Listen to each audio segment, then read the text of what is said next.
Okay guys, well you may remember this original Hoover 1-power cordless blade that I picked up. Well, we picked up this other Hoover 1-power cordless today.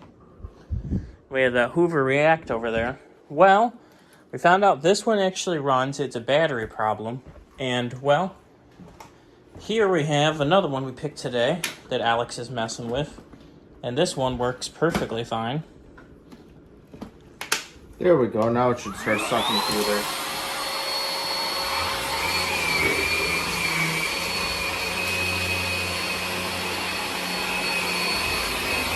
Yeah, this used to have carpet glued to it, so that's why the tile looks this way. You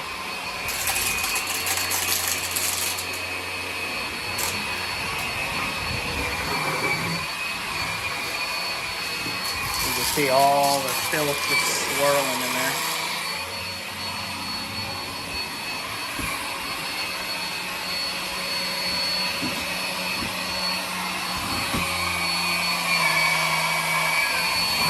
She's getting pretty full. She's just picking up all the loose dust that's on this.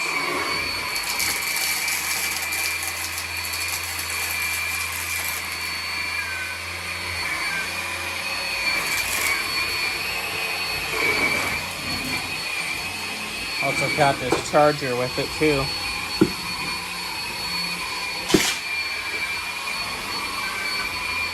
Yeah, I have one working 3 milliamp max battery and one 4 milliamp.